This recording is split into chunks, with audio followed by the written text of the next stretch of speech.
सरकार से, कुछो सहायता नहीं मिलल सरकार से। कैसे के रही माई एह संसार में, कैसे के रही माई एह संसार में।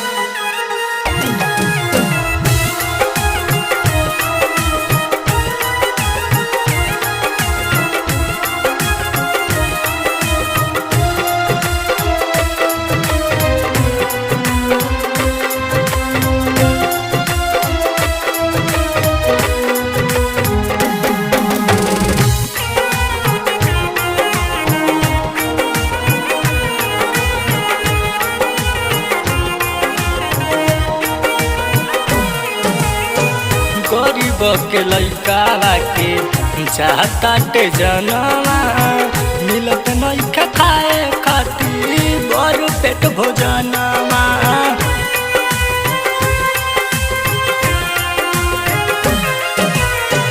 गरीब के लइका के चाहताटे जनवा, मिलत नइखे खाए खातिर पेट भर भोजनवा। मीडिया देखावत नइखे, मीडिया बतावत नइखे, रेडियो अखबार में कैसे केहू रही माई एह संसार में।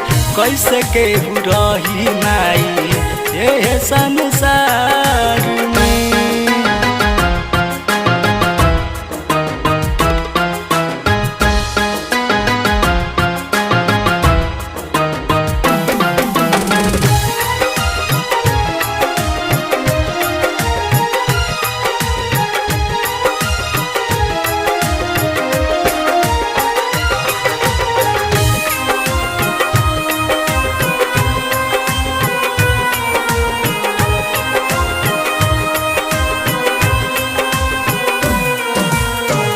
हालत आजमगढ़ के बिगड़ल घर घर में, दिखत नइखे बाटे कुछु नेता के नजर में।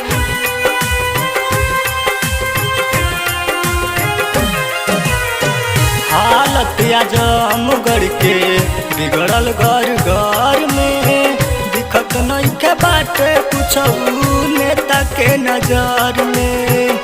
धर्मराज साहिल भाई, संतोष लालू राजभर दुखवा पार में। कैसे के रही माई एह संसार में, कैसे के रही माई एह संसार में।